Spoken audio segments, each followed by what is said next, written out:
chamada do 19º Congresso de Cirurgia Bariátrica e Metabólica, que ocorrerá em Fortaleza. A gente convida todas as pessoas que compõem uma equipe a participar do nosso congresso. Se você, paciente, pergunte para a sua equipe se eles vão ao congresso renovar suas informações.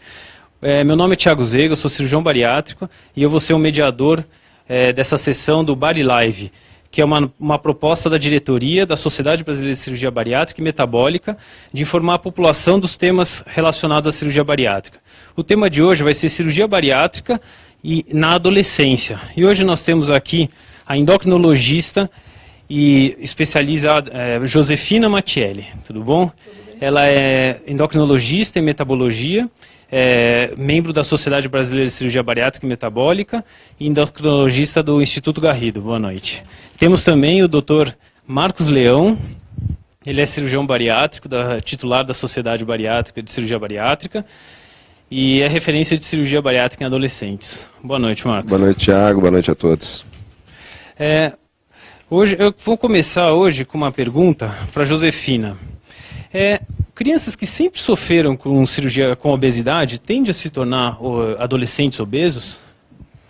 Com certeza, porque a obesidade infantil ela vem aumentando e mostra um comportamento familiar um pouco errado, já que as crianças não fazem a compra da casa, e isso vai fazendo com que as crianças se tornem obesas mais cedo e tenham as doenças metabólicas mais precocemente do que os adultos. Muito bom. Doutor Marcos, já passando essa parte do preparo, que a gente vai voltar sobre ele, você como especializado e tem um foco grande na cirurgia do adolescente, do jovem, no seu consultório, no dia a dia, você tem visto aumentar o número de adolescentes que te procuram ou as famílias que te indicam? Thiago, eu acho que sim. Como desde o início a gente faz cirurgia em adolescente há bastante tempo, já tem pacientes com mais de 15 anos de operados, mas nos últimos anos, talvez pelo próprio conhecimento da população da cirurgia bariátrica, a gente tem visto cada dia mais adolescentes chegando com suas famílias, né? Eu acho que a gente evoluiu muito nesse conceito. A gente, há umas 2 décadas, uma década atrás, a gente discutia muito se deveria operar indivíduos muito jovens. Hoje a gente já acho que ultrapassou essa discussão e a gente está na fase de discutir o que fazer, como fazer, o que fazer para ser melhor. Não mais se deve. Perfeito. Sobre o que fazer, a gente sabe que a cirurgia deve ser o último passo no tratamento da obesidade. E falando dos passos iniciais de uma obesidade, tem algum medicamento que a gente usa diferente ou então a resposta do jovem adolescente é diferente aos medicamentos usuais hoje em dia, Josefina? Olha, a gente acaba usando algumas medicações para ansiedade, naquelas crianças muito ansiosas ou compulsivas. A gente, às vezes, encaminha para o psiquiatra para fazer o acompanhamento. A gente pede para que essa criança faça uma psicoterapia para aprender a lidar com as emoções sem ir atrás da comida. Só que, como a obesidade é uma doença crônica, não há um tempo curto ou um tempo determinado de uso de medicação. Da mesma maneira que o hipertenso toma medicação para o resto da vida, o obeso tem que tomar por um tempo bem prolongado e às vezes para o resto da vida, mas ele para de tomar e volta aos hábitos errados e volta a engordar. Entendi. Então, de modo geral, o tratamento inicial é semelhante ao do adulto, né? Sim. Inicialmente. Doutor Marcos, quando que a cirurgia é indicada no jovem e no adolescente? É diferente da fase adulta?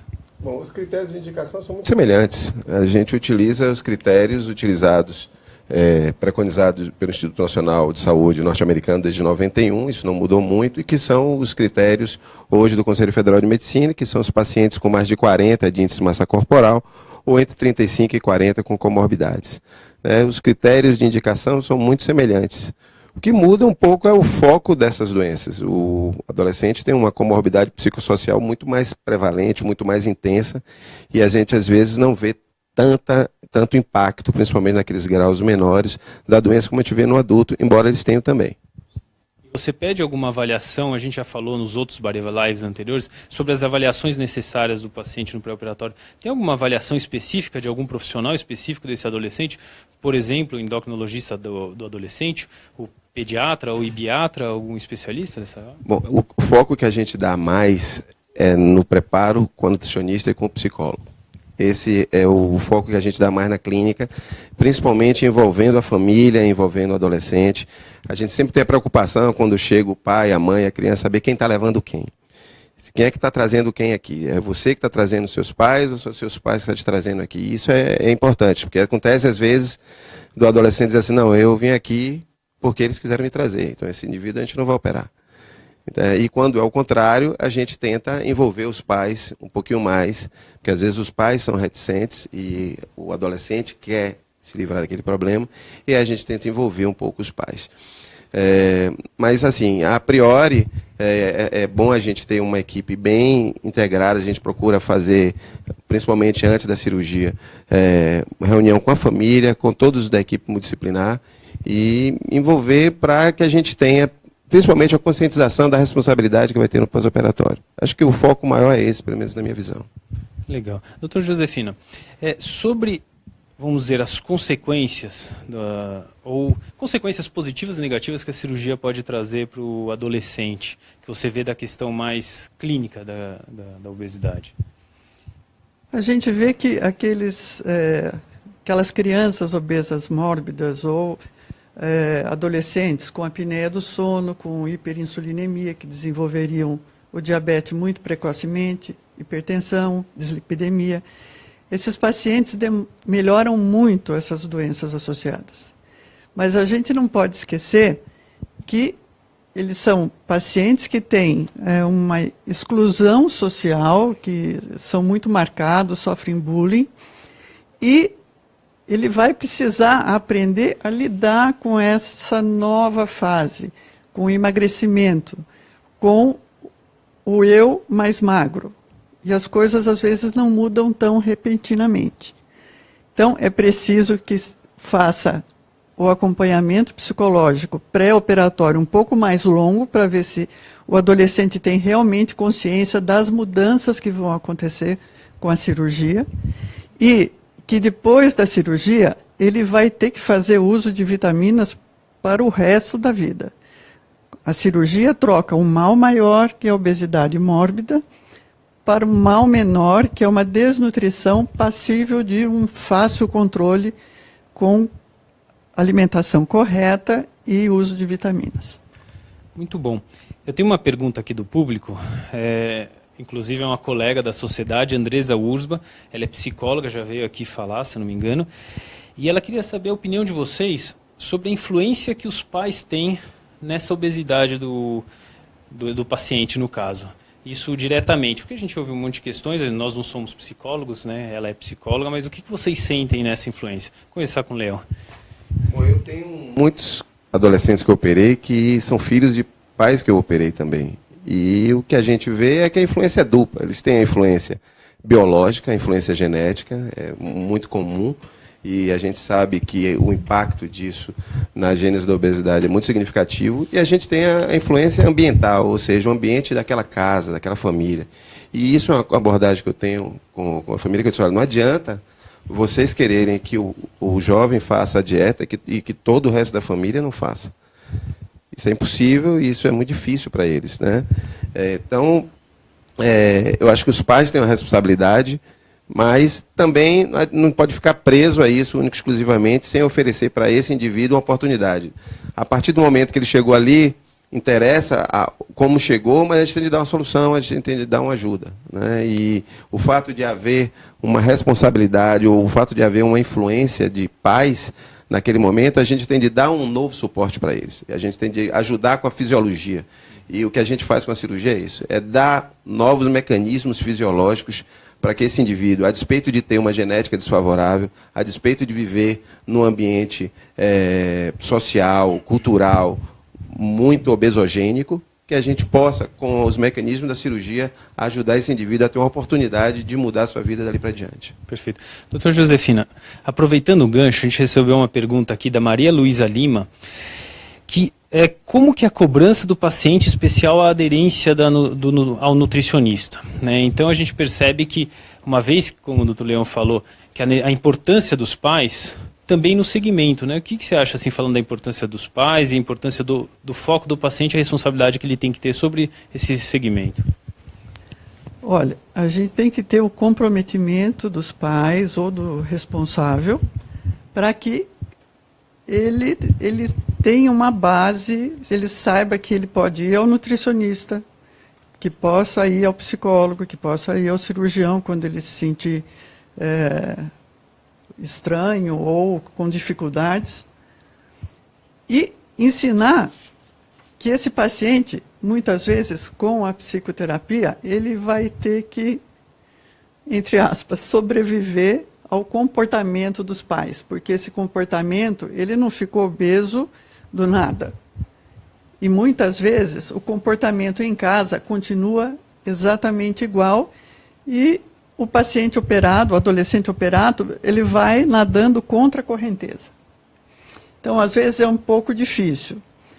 A aderência a nutricionista, eu acho que vale a pena conversar bastante, porque tanto a criança quanto o adolescente, eles têm uma dificuldade muito grande na vida social. Quando você mostra um caminho que tem uma saída, ou então você mostra que não é mágica, que você tem que lutar diariamente para você se manter bem, comer certo, tomar as vitaminas, isso, com o tempo, acaba sedimentando e ele consegue sempre deixar a porta aberta, que toda vez que ele tiver algum problema ou alguma necessidade, estarão lá o cirurgião, o endócrino, o nutricionista e o psicólogo. Sempre a equipe multidisciplinar vai estar a postos para auxiliar este adolescente e a família. Muito bom. Eu tenho mais uma pergunta.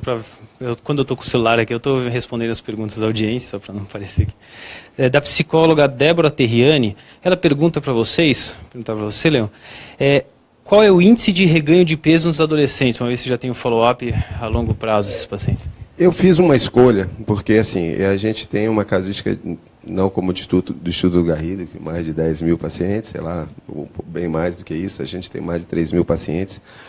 Mas nos adolescentes as populações são muito pequenas. Eu tenho um pouco mais de 70 pacientes adolescentes operados. Esse número, embora seja pequeno, é um dos números mais expressivos que a gente tem em termos de estudos mundiais. E eu procurei estudar muito esses pacientes. Então, eu faço busca ativa, eu vivo no Instagram, vivo no Facebook, vivo no WhatsApp. Eu procurei utilizar as ferramentas dos jovens para poder segui-los. Né? Então, e eu tenho desses pouco mais de 70 pacientes operados, eu tenho um segmento e tenho dados atuais de mais de 50 deles. Né? Então, são indivíduos que eu vejo muito bem como é que eles estão.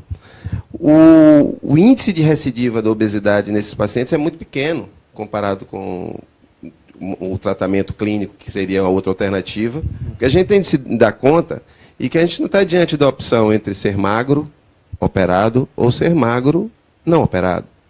Essa opção para eles é quase nenhuma, é quase nula, é muito difícil. Os resultados a longo prazo da cirurgia, do tratamento clínico da obesidade no jovem é muito, muito pífio. Né? E o tratamento cirúrgico, não. Os resultados a longo prazo de 10, 15 anos dá quase 70% de perda do excesso de peso, é uma perda muito boa.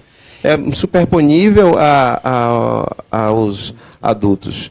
E sendo que eles têm um percentual de reganho bem menor. Só para completar, esses pacientes que você operou, a gente fala de adolescente, é muito abrangente. Qual foi a média da idade? 15, 14, 12, 20? Estou falando adolescente, entre 14 e 19 anos. Meu Perfeito. Paciente mais jovem tem 14 anos e eu restringo essa casuística aos menos de 19. Eu tenho muitos pacientes jovens também, adultos jovens de 20, 21 anos, e que têm um comportamento muito semelhante. E o que é mais interessante é que eu vejo esses meninos e meninas. Eu tenho, por exemplo, um grupo no Facebook só com eles, que tem mais de 50. Em que eles se interagem, não tem uma interação muito grande, mas eles, quando eu quero me comunicar com eles, eu vou lá e tal. Eu hoje faço no pré-operatório, preencho o maior número de dados possível, onde estudo o telefone da mãe, o nome do pai, onde trabalha o pai, onde trabalha a mãe, porque futuramente, quando a gente quer resgatar esses pacientes para saber como eles estão, fica mais fácil. Eu por exemplo, hoje eu digo para eles, eu acho que a coisa que eu mais fortaleço, que eu mais enfatizo no pré-operatório é dizer, olha, vocês precisam fazer segmento a longo prazo. Eu tenho 51 anos de idade. Eu vou morrer antes de você, que tem 17. Vocês vão precisar fazer o acompanhamento com alguém. Procurem o seu endocrinologista, procurem o outro clínico. De tempos em tempos, vocês têm de estar checando suas taxas, seus minerais, têm de estar checando seu hemograma, estar checando suas vitaminas. Além de fazer a reposição, vocês têm de tempos em tempos estar olhando. A gente vê muita anemia, né, principalmente entre as meninas, mas comparado com todos os benefícios, eu tenho vários adolescentes que eu operei que hoje são pais, mães, que vão no consultório com seus filhos, e isso é uma oportunidade ímpar. Tem alguns comentários aqui, porque eu acho importante a gente salientar as pessoas que estão nos assistindo. A Cris Araújo comenta que ela fez bariátrica há 1 ano, tem um casal de filhos adolescentes que estão além do peso, e ela disse que é muito difícil fazer que esses adolescentes adiram uma alimentação saudável, por mais que ela atualmente tenha uma alimentação saudável. Eu acho que vai de encontro bastante com o que a doutora falou em relação à disciplina do jovem, tudo, mas um adolescente de 20 anos ou 17 já tem total livre-arbítrio então aí às vezes foge à alçada dos pais, né? O que você acha sobre isso? Sim, eu acho que aí a psicoterapia vai entrar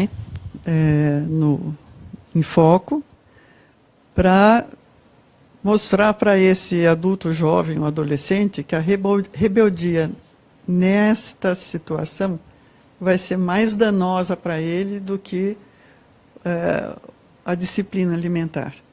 E a gente não pode esquecer que o mundo social do adolescente, ele é muito rico em calorias. Vai sair para a balada, tem o esquenta antes de sair, depois vai comer, e as coisas vão se somando. Na hora que vai ver, o paciente, mesmo o paciente que vai se submeter à cirurgia, ele tem que saber que ele não vai poder agir igual aos outros pacientes que não são operados, né? Então, o paciente operado, ele vai ter que ter uma regra. E isso, quando o adolescente é filho de alguém operado, sempre vem uma coisinha lá no fundo, bom, mas para você é fácil porque você operou. Isso em relação aos pais. E os pais não querem que os filhos sofram a cirurgia, porque eles sabem das limitações. Então, é uma briga interna entre fazer e não fazer, entre limitações e não limitações. Da mesma maneira que a gente diz para os obesos que a obesidade em si não é a causa de todos os problemas da vida dele, ele só vai perceber que tem magro infeliz, que tem magro solteiro, que tem magro que emagrecer desempregado. Não vai resolver os problemas dele, né? Pois é, ele tem que ir atrás de buscar o sucesso da vida dele, na educação, na terapia, em todos os... Me conta uma coisa, aproveitando, Josefina. A senhora acha que a cirurgia bariátrica pode trazer alguma consequência no desenvolvimento desse jovem? Olha, na nossa casuística, a gente chegou a operar pacientes na faixa de 13 a 18. Naqueles pacientes que já tinham a idade óssea, já tinham a maturidade óssea completa, eles, ou quase completa, eles cresceram pouca coisa. Aqueles que estavam numa fase de puberdade mais inicial, eles cresceram 8, 10 centímetros facilmente. Isso mostra que a cirurgia indicada e com esse paciente seguindo, ele não vai ter prejuízo nem no crescimento, nem na parte metabólica e fisiológica dele. Perfeito. Agora nós vamos chamar um vídeo institucional de 30 segundos que fala um pouco sobre a cirurgia bariátrica e com responsabilidade. Vamos dar uma olhadinha.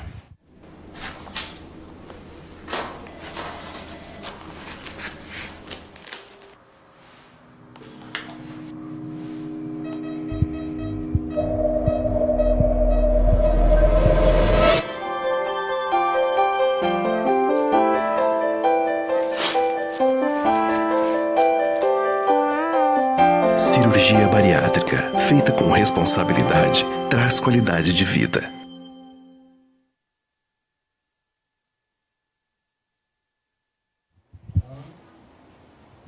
Boa noite a todos, bem-vindos de volta ao Bari Live. Meu nome é Thiago Zego, sou cirurgião bariátrico. Hoje nós estamos aqui com a endocrinologista Josefina e o cirurgião bariátrico especializado em cirurgia do adolescente, Marcos Leão, de Salvador.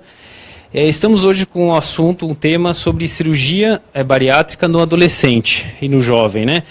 Marcos, eu tenho uma pergunta aqui que veio do público. Aliás, essa sessão é interativa, vocês podem fazer perguntas no Facebook, a gente vai tentar responder de todos. Tá? Aqui é de uma nutricionista chamada Lara Schmidt. Ela disse que ela é especializada em tratamento da obesidade, de todos os espectros, desde a obesidade leve até a obesidade mórbida. E ela quer saber a sua experiência nos jovens que colocaram balão, se isso ajuda a reeducá-lo da parte nutricional, ou se diretamente você, quando estudado bem o paciente, já indica a cirurgia bariátrica. O que você acha? Bom, eu não acho que o balão reeduca ninguém. Eu não acho que 6 meses é suficiente para mudar um comportamento alimentar de forma definitiva. Eu acho que o balão tem um papel importante naqueles pacientes com graus extremos de obesidade, para você diminuir o risco cirúrgico, para você preparar o paciente para uma cirurgia. Talvez alguns subgrupos de pacientes, um ou outro, possam se beneficiar e, através de uma perda de peso, eles buscarem um novo gancho. Acho que nunca é demais dizer que ele pode ter uma oportunidade. Mas nós não temos uma indicado balão para os adolescentes. Tá, muito bom. Por favor. Eu acho que o balão ele vai ter o lugar reservado dele para sobrepeso, não para pacientes que tenham indicação cirúrgica. Também o que pode acontecer é até esse adolescente se conscientizar do que é a cirurgia, do que precisa mudar. Pode ser um instrumento temporário, numa fase em que a cirurgia é mais difícil dos convênios autorizarem, e aguardar o tempo para a possível cirurgia. Para lembrar os pacientes, o balão intragástrico é um procedimento endoscópico, né, que fica temporariamente o paciente, né, que não muda as questões metabólicas do corpo, né, inicialmente. Doutor Josefina, queria te fazer uma pergunta, também já pegando a deixa aqui. A pessoa que está assistindo aqui, Maiara Benevides, quer saber quantos anos é aconselhável a cirurgia bariátrica, em quantos anos, e já aproveitando, eu queria que também se acrescentasse, quanto tempo vem um jovem querendo emagrecer? Quando você sente necessário o encaminhamento para o cirurgião para cirurgia bariátrica? Aproveitando esse... Bom, o adolescente que vem para emagrecer, ele já foi uma criança obesa,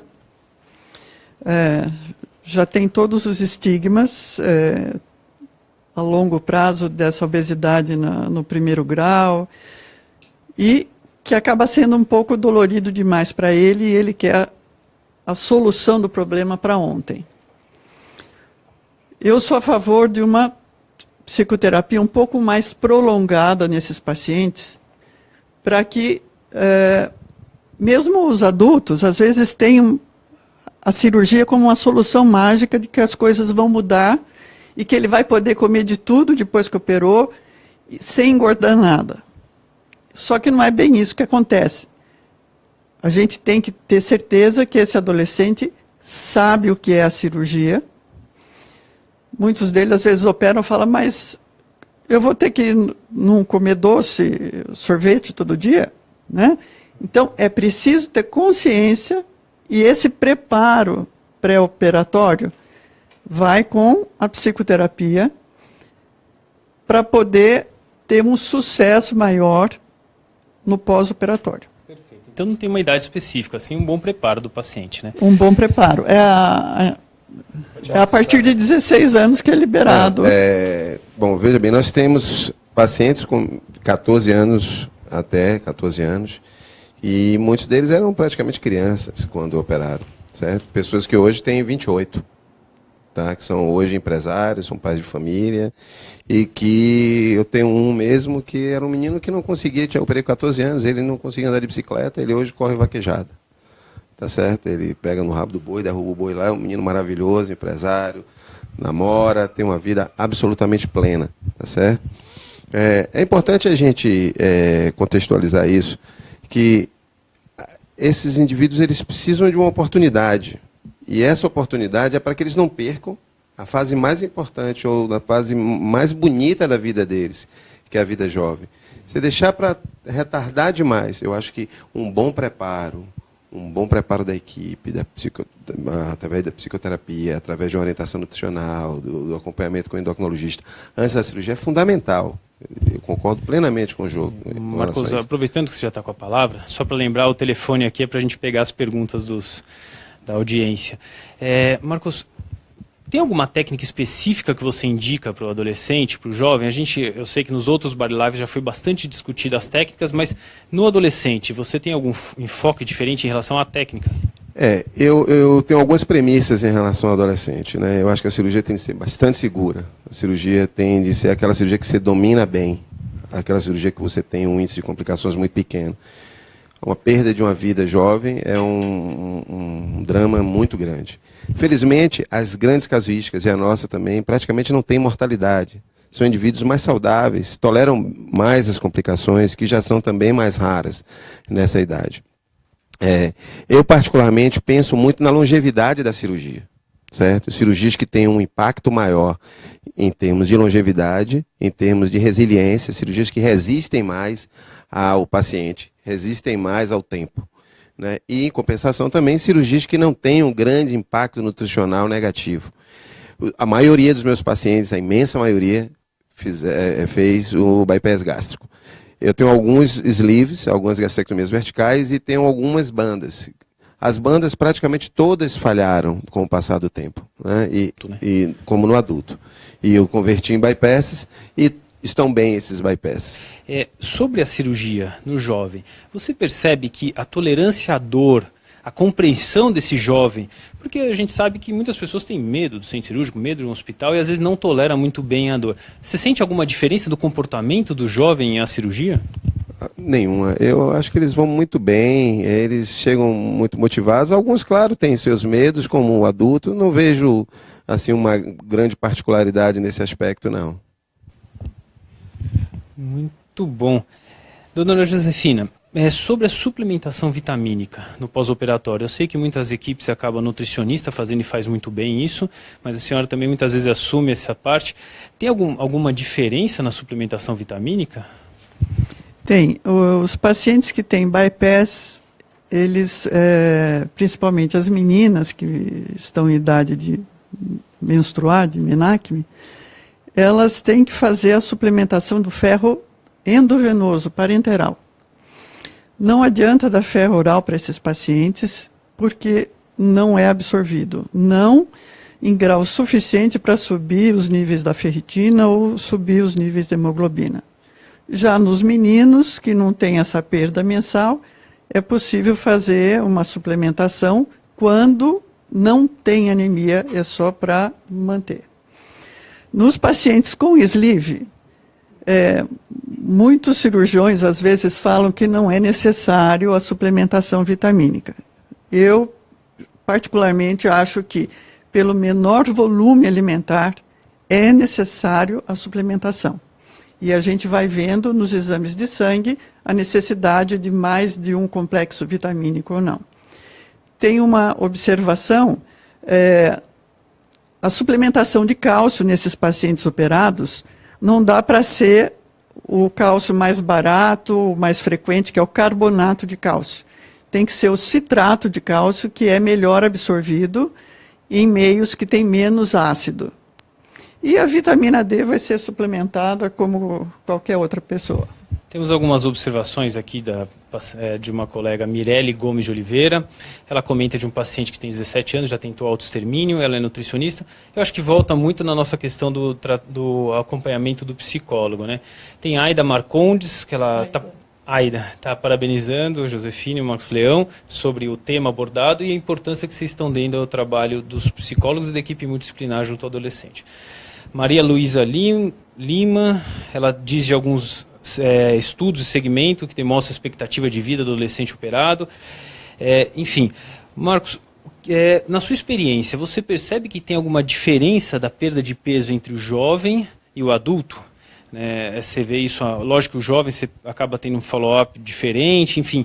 O que você percebe na perda de peso? Como eu disse, a perda de peso média é bem superponível à perda de peso do adulto. Se você coloca a curva deles lá, é muito parecida.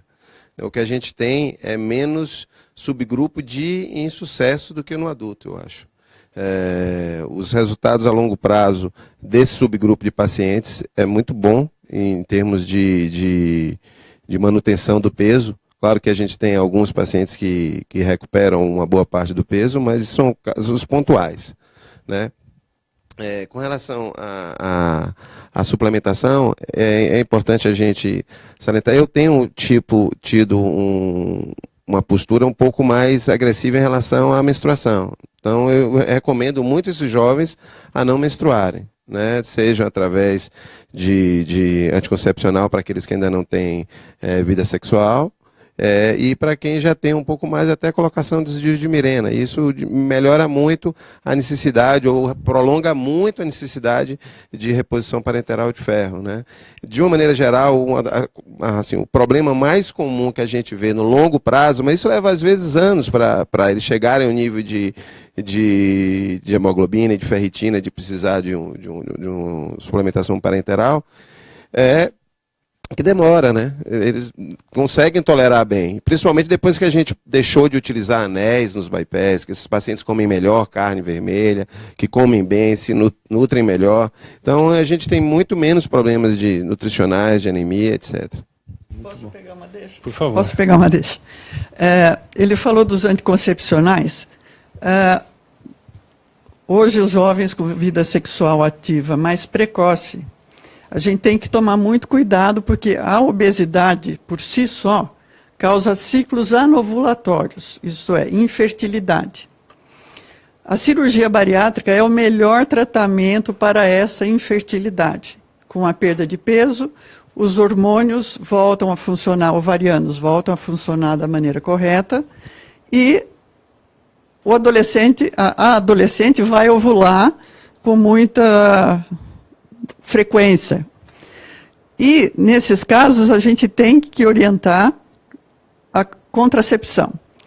Inicialmente, na dúvida do anticoncepcional oral não ser bem absorvido, é preciso orientar o uso de preservativo junto ou o anticoncepcional injetável, para que não tenha surpresas de gravidez com 1, 2 meses de cirurgia, já que esses adolescentes vão ficando muito felizes de estarem perdendo peso e começam a namorar e ter relações, e muitas vezes sem os cuidados adequados. Muito bom. A Cíntia Oliveira, ela salienta tudo que a gente está falando aqui, que ela diz que os pacientes dela, não sei a especialidade dela, os adolescentes bariátricos estão indo muito bem e com pouca recidiva, baixa recidiva. Então, mais alguém que está a nosso favor aqui, vamos dizer assim. Marcos, em relação ao segmento do pós-operatório, com que frequência esses pacientes voltam para você? E tem algum momento específico que você sente que você está perdendo ele, quando ele está ficando independente dos pais, ou quando ele se sente magro, agora já estou curado? O que você sente? Isso é muito semelhante ao adulto. Muito difícil segurar o acompanhamento a longo prazo.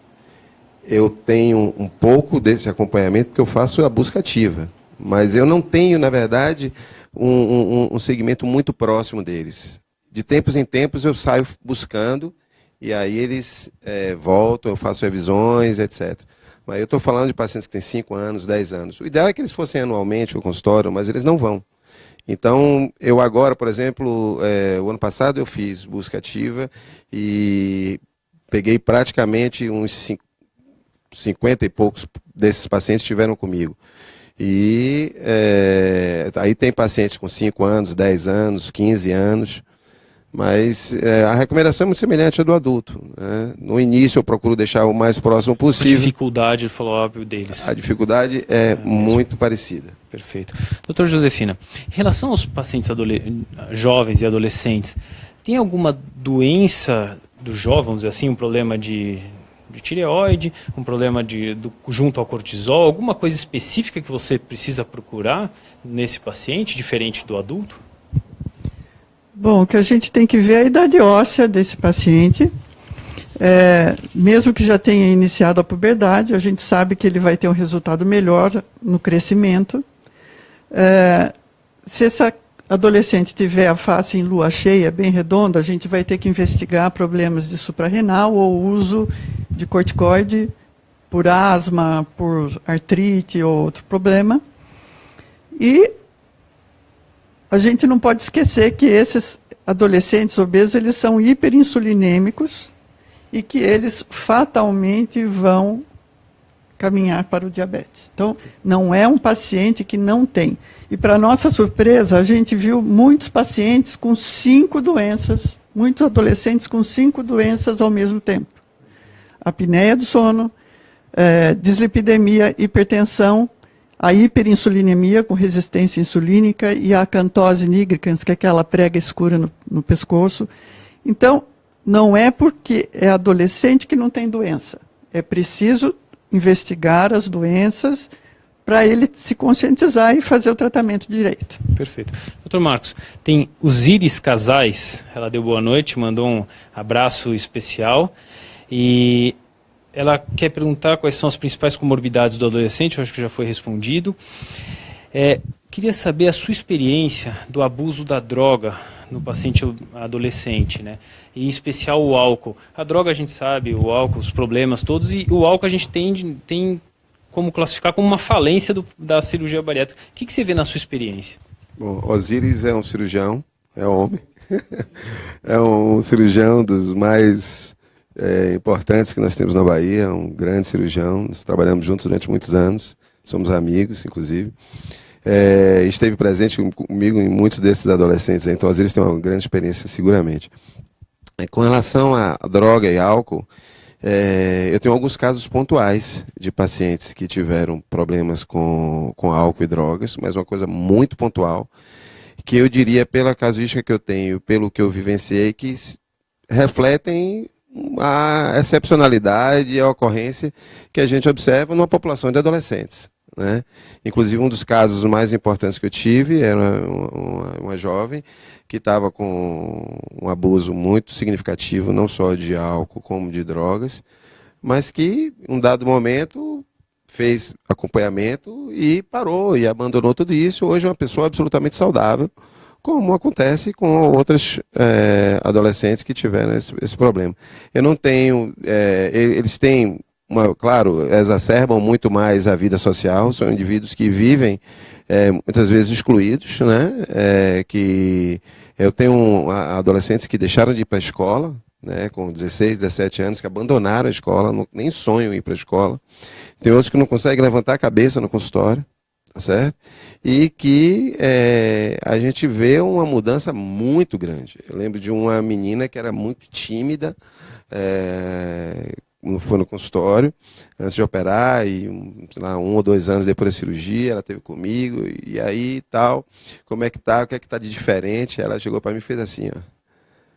Não, estava noiva, entendeu? Eu disse, doutor, minha vida mudou completamente, entendeu? Então, a oportunidade que ele tem, se você vê a autoestima que eles resgatam, e é isso que eu acho que é mais. A doutora Josefina falou aqui para a gente, das comorbidades de hiperinsulinemia, hipertensão, apneia do sono, as comorbidades osteoarticulares, que são, assim, naqueles casos muito grandes, de obesos muito grandes, são muito severas nessas crianças. Mas a comorbidade psicoemocional é, sem dúvida nenhuma, a mais prevalente e é o que eu acho que a gente mais impacta e é que a gente mais dá a oportunidade de resgatar nesses jovens. Perfeito. Vamos chamar agora mais um filme institucional. É um novo projeto aqui da Sociedade Brasileira de Cirurgia Bariátrica e Metabólica sobre a cirurgia bariátrica com responsabilidade. São 30 segundos somente. Vamos lá.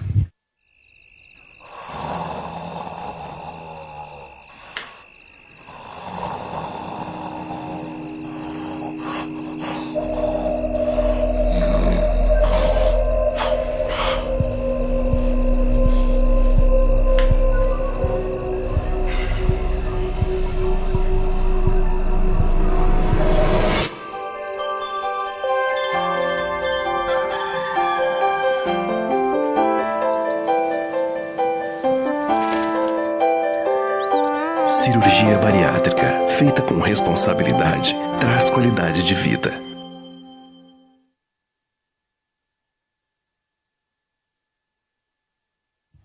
Boa noite a todos, de volta aqui no Bari Live de hoje. Sou o Thiago Zego, cirurgião bariátrico, estamos com a endocrinologista a doutora Josefina e o Marcos Leão, cirurgião bariátrico também de Salvador. Hoje estamos abordando o tema cirurgia bariátrica no adolescente. Doutora Josefina, eu tenho duas perguntas aqui das pessoas que estão nos assistindo. Uma é da Natália Bergamo, perguntou das principais comorbidades no adolescente, eu acho que você respondeu muito bem no bloco inicial, anterior. E a Daniela Tello pergunta, nos deu parabéns sobre as colocações e a apresentação de vocês. Ela está querendo saber se tem alguma casuística em relação ao abuso de drogas. Eu queria aproveitar para voltar àquela pergunta anterior que eu fiz do Marcos Leão, para saber a sua experiência com o abuso de drogas, assim, brevemente. Olha, este sim, eu acho que não é tão pequeno assim, quase como adulto. Principalmente porque a hora que esses adolescentes emagrecem, eles querem tirar todo o atraso que eles não viveram antes. E vão para a balada, e bebem, e muitas vezes os amigos anteriores que eram, só viviam para comer, eles vão trocar e vão para a balada e vão querer beber mais. Nos meninos e também nas meninas, o álcool é um grande fator de reganho de peso. E pode-se voltar a engordar tudo o que se perdeu na cirurgia, pelo uso do álcool e pela ingesta exagerada de doces. Então, é preciso ter cuidado, não só com droga, não só com álcool, mas também com doces. Uma vez que o álcool é extremamente calórico, né? Então, pensar não só na dependência, que ninguém pensa nisso, mas sim que ele engorda. Doutor Marcos, eu tenho uma colocação do Osiris, não é Osiris. Ele queria saber se pacientes filhos de pais operados, eles provavelmente teriam um melhor sucesso. Você tem alguma experiência em relação a isso? Porque os pais já têm o know-how do pós-operatório, já eventualmente já mudaram o estilo de alimentação. Quando os pais são operados, o filho vai operar, você sente alguma diferença em relação a isso? Não posso dizer, eu não tenho dados para afirmar isso, né? Agora é muito mais fácil quando você já tem uma família engajada no processo de mudança comportamental em relação à alimentação, em que as pessoas já têm uma ideia de uma alimentação um pouco mais saudável. Então, acho que isso é sempre auxiliar, isso aí. Agora, isso me trouxe à mente um dos trabalhos mais interessantes que eu já vi na minha vida de cirurgião bariátrico, que foi apresentado pelo Picard Marceau em Montreal, onde ele apresentou os dados de um estudo que mostrava o seguinte: mulheres operadas de bariátrica, os filhos dessas mulheres tinham um menor grau de obesidade do que as mulheres dos filhos dessas mulheres antes delas operarem. Não sei se vocês entenderam. Então a mulher era obesa, teve filhos, depois ela operou e teve filhos novamente. Esses filhos dela operada tinha uma probabilidade menor de se tornarem obesos. E aí era uma coisa que estava relacionada a mudança no radical dos cromossomos, de alguns genes, que mudava a probabilidade desses filhos se tornarem obesos. Então, isso, até do ponto de vista evolutivo, é uma coisa, chama metilação dos cromossomos. Na evolução, a gente aprendeu com Darwin que uma característica adquirida não é passada para os seus descendentes, né? Pois a cirurgia bariátrica tem demonstrado que até isso ela consegue mudar. E também no paciente obeso ele tem mais tendência a ter hiperglicemia, etc. Automaticamente a criança vai ser uma Sim, as gestações, as mães obesas e diabéticas, elas têm o bebê precocemente, porque são bebês grandes para a idade gestacional, com complicações de prematuridade, de pulmão não maturo e insuficiência respiratória. Quando essas mulheres se tornam mães após a cirurgia, essas pacientes não têm mais os níveis de insulina tão altos e não ingerem tanto doce por orientação do grupo, e essas crianças vêm com peso normal a termo e sem problemas respiratórios. Só pedindo uma opinião, só para aproveitar. Esses dias, inclusive, eu tive no consultório um caso que é bem do dia a dia. A paciente não sabia se ela operava para emagrecer e depois tinha um filho. Ah, mas eu vou ter problema de vitamina, então eu vou primeiro engravidar para depois operar. Então, pelo que você está dizendo, talvez o ideal seria operar, emagrecer e depois engravidar, não é verdade? O que a gente às vezes vê é que pacientes obesas que tiveram uma gestação complicada com a toxemia e eclâmpsia e diabetes gestacional, elas procuram a cirurgia para ter uma segunda gestação sem tantos problemas. Então isso é um fator que a gente tem que levar em conta. Muitas vezes, essa paciente que quer primeiro engravidar, ela tem que saber se ela vai engravidar obesa, ela tem que controlar o peso para não ter um diabetes gestacional e não ter as consequências. O que você tinha falado anteriormente, aquelas crianças que vivenciaram a mãe obesa comendo muito com comportamento alimentar errado, elas tendem a continuar o comportamento errado. Após a cirurgia, a mãe começa a comer de uma maneira melhor, com mais proteína, e elas incentivam os filhos a comerem certo. E não raro, a mãe opera, o pai engorda, o pai opera, e aí o filho tem um controle melhor. Marcos, antes de você falar, a Márcia Magalhães Oliveira diz que o Marcos Leão é um excelente cirurgião e que a cirurgia, com responsabilidade como você faz, possibilita a perda de peso e devolve o sorriso no rosto do paciente. Agora você pode falar, agora que você, depois de um elogio desse, fica fácil. Obrigado, Márcio. É importante a gente deixar claro o seguinte, a cirurgia bariátrica, como todo tratamento, ela tem diferentes respostas em pessoas diferentes. Então a gente tem pessoas que têm respostas muito intensas, respostas muito boas, e tem pessoas onde a intensidade do efeito é menor. Essas pessoas onde tem um efeito fisiológico da variação hormonal, tá certo? Que leva a uma mudança muito grande no perfil alimentar, vão ser, obviamente, indivíduos que vão ter uma tendência maior ao sucesso, a maior perda de peso. Algumas pessoas, por questões diversas, vão ter um impacto menor dessa fisiologia e vão precisar mudar mais voluntariamente seus hábitos alimentares. Mas o que eu quero dizer com isso é que, às vezes, o indivíduo, a cirurgia, ela proporciona a possibilidade de... Você não deixa de comer doce ou não come menos doce porque foi ensinado que não come doce. Você come menos doce porque você não tolera mais o doce da mesma intensidade, porque você percebe o doce de forma diferente, porque você passa mal, eventualmente, se comer doce. Então, do paciente, então muda. Tá certo? As pessoas, até quem usa adoçante, passa a utilizar menos gotas de adoçante depois que opera. Então a cirurgia ela tem mecanismos fisiológicos que levam a essas mudanças. Infelizmente, nem todos têm uma mudança fisiológica perene. Com o passar do tempo, outras partes do aparelho digestivo mudam e alteram essa produção hormonal que fica alterada na fase inicial, e esses indivíduos têm uma tendênciazinha a alguma recuperação do peso. Por isso que é importante também a conscientização e haver uma mudança voluntária em todos eles. Tá bom.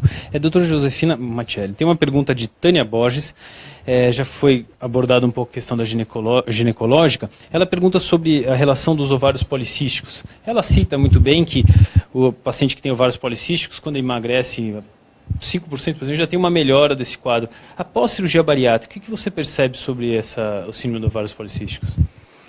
Olha, tem um fator comum à obesidade e ovário policístico, que é a hiperinsulinemia, que faz com que as células em volta do ovário fiquem mais espessas e ela não consegue ovular da maneira adequada.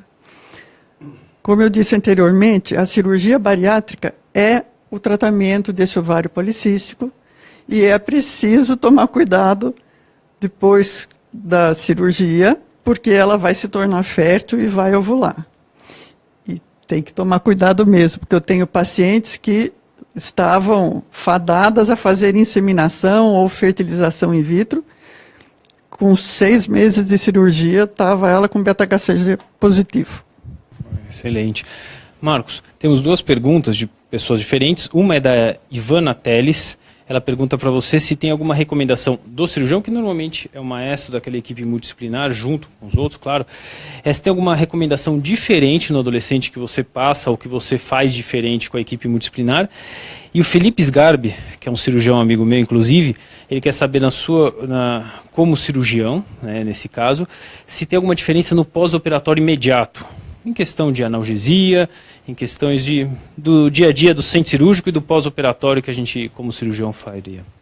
Eu não tenho absolutamente nenhuma mudança na minha técnica, nenhuma mudança no meu pós-operatório imediato, nenhuma mudança específica para essa população, do ponto de vista da cirurgia, do preparo pré e pós, da parte médica, certo? Eu acho que o preparo pré-operatório é mais longo, é mais intenso em termos da interação com a família, a interação com a equipe multidisciplinar, o preparo psicológico, o fortalecimento dos laços, a conscientização em termos de mostrar a importância da suplementação vitamínica e das revisões a longo prazo. Basicamente é isso que difere. No mais, não tem muita diferença, não só no pós-operatório imediato, em termos de fisioterapia, em termos de analgesia, em termos de conduta, é muito semelhante na população que nós trabalhamos. Nós temos um colega na Arábia Saudita que opera indivíduos, crianças de 5, 6 anos. Né? Aí devem ter algumas peculiaridades, mas ainda nós não começamos a fazer cirurgia pediátrica bariátrica.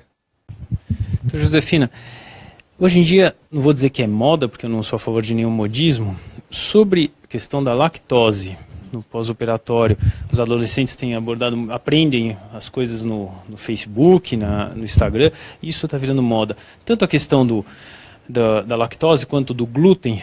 No pós-operatório desses jovens, você tem percebido um aumento dessas doenças? Olha, é muita moda. O número de pacientes que realmente têm intolerância à lactose ou têm a intolerância ao glúten é muito pequeno na população geral.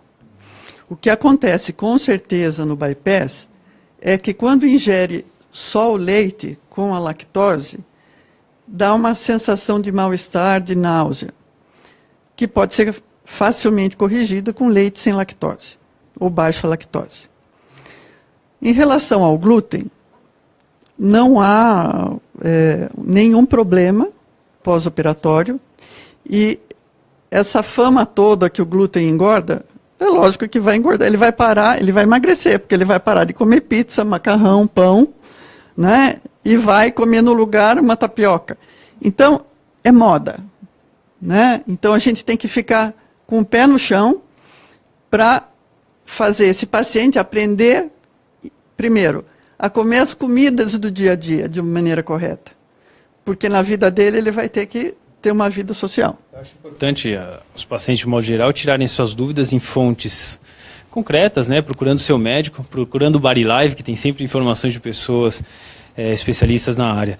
Deli Lima diz que o Marcos Leão é o melhor cirurgião bariátrico que tem, e ela quer saber se tem uma idade mínima para operar. Bom, o Brasil, a portaria do Conselho Federal de Medicina estabeleceu os 16 anos, né? Nós temos pacientes com 14 anos. Eu acho que não tem idade mínima. Eu acho que eu tenho de tratar a doença, certo? A doença e o doente. E às vezes, se a doença for muito maior do que naquele paciente, se for uma doença muito severa, eu tenho de oferecer alguma coisa para aquele indivíduo. Esse colega da Arábia Saudita, como eu falei, ele já mostrou para a gente um vídeo de uma criança de 6, 7 anos, em que as pernas estão totalmente deformadas, e em que essa criança passa o dia inteiro dormindo, sentada, porque ela tem apneia do sono muito grave. Né? E as pessoas dizem assim, bom, mas quem dá comida para essa criança? Não é a mãe, o pai? Mas a coisa não é tão simples assim. Chega um ponto em que não é simplesmente você restringir alimento. Entendeu? Não é simplesmente você proibir ou levar a comida certa. A coisa é muito mais complexa. E da mesma forma que eu tenho uma criança com câncer, que eu tenho uma criança com alguma deformidade, eu posso utilizar a fisiologia que a minha cirurgia proporciona para levar para esse jovem. tá? Eu acho que a gente deveria rever esses conceitos do Conselho Federal de Medicina, e eu aconselho a quem tem casos muito graves de levar para a justiça, para o juizado de menores, para um juiz de menores, avaliar caso a caso, e avaliando caso a caso a gente pode operar indivíduos mais jovens, sim. Pode ter a indicação do pediatra, a indicação do endocrinologista, do psicólogo e do cirurgião, e aí procurar o serviço, porque essas cirurgias feitas particulares é até possível, mas o convênio não vai cobrir, a não ser que esta criança corra risco de vida. Independente disso, até que seja particular ou o que quer que seja, você ter um respaldo de um juiz de menores para você extrapolar as determinações do Conselho Federal de Medicina, que é 16 anos hoje, eu acho aconselhável. Uma vez que a obesidade não é só uma doença puramente de ingesta alimentar, ainda não se sabe todas as causas da obesidade, então a gente tem que tomar cuidado achar que é culpa só dos pais, vamos dizer assim. A Tânia Borges está parabenizando vocês dois, doutor Josefino e doutor Marcos, sobre as colocações, e ela percebe uma importante aderência no consultório dela, ela é psicóloga, então eu acho que a enfatização dos médicos na equipe multidisciplinar está trazendo bons resultados. Doutor Josefina, no adolescente que opera nessa idade, o que você percebe assim mais concreto nos benefícios da saúde dele na fase adulta? Bom, a melhora mais rápida, há uma melhora intensa da esteatose hepática, da hiperinsulinemia, e aí a tendência dele evoluir para o diabetes diminui muito, né? Aqueles pacientes que têm apneia do sono vão ter um sono muito mais produtivo e vão render mais na escola, eles vão se integrar novamente àquele meio social que os excluía. Então, a melhora é muito grande. Mas, repito, não dá para pensar que é um passe de mágica. Mônica Souto, ela parabeniza, ela diz que realmente parabenizou sua colocação sobre os modismos e que a gente tem que comer alimentação saudável com responsabilidade. A Regina Figueira concorda com a sua opinião, doutor Marcos, que a gente tem que tratar a doença, né, o doente, o doente, não só a doença, e ver cada caso como um caso específico. Doutor Marcos, eu acho que foi comentado em outros Body Lives que uma das possíveis complicações, com 3 aspas, é a pedra na vesícula. Você tem percebido que os adolescentes pós-cirúrgico têm aquela incidência mais de 30% de pedra na vesícula? O que você tem percebido isso na prática clínica? Não tenho esse número, para ser sério com você, não tenho esse número diferente, né? Não sei te dizer. Mas você percebe nos seus pacientes, aquele N que você falou de pacientes, você percebeu uma maior incidência de pedras na vesícula? Não, mais de maneira alguma. Talvez semelhante ou um pouco menos até. Não posso dizer, mas não é um dado que me chama atenção na minha casuística, certo? O que me chama atenção de longo prazo, de efeitos adversos, é anemia. Esse é o efeito mais significativo no longo prazo e que, digo sempre que é um mal que a gente tem de lidar, mas sem contrapartida, com todos os benefícios. Doutor Josefina, sobre a anemia, que eu acho um tema importante, quais são os principais sintomas que a família tem que perceber e o paciente para... Opa, eu acho que eu estou com anemia. Cansaço fácil, a mucosa descorada, aquelas meninas que menstruam muito e não tomam anticoncepcional ou não param de menstruar, elas vão vendo que vai ficando devagar, mas vai piorando a disposição. E elas só vão se dar conta do quão ruim estavam depois que é feita a reposição do ferro.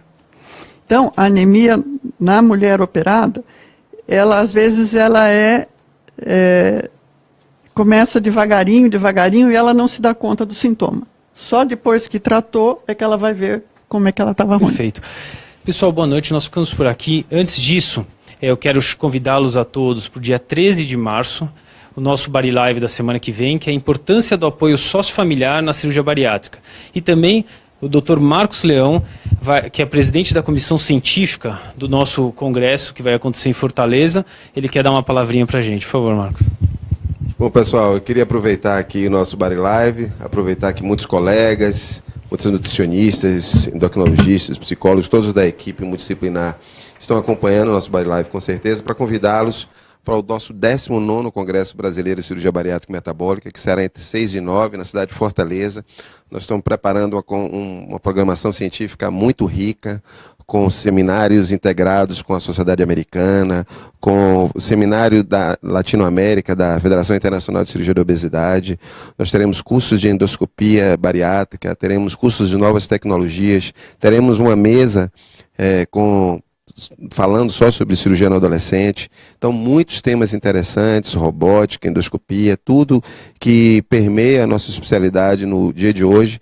Eu queria convidar todos vocês a estarem conosco em Fortaleza e brindarem toda a nossa especialidade, os nossos colegas, que vai ser um evento realmente imperdível, como tem sido nos últimos anos. Até lá, espero todos vocês.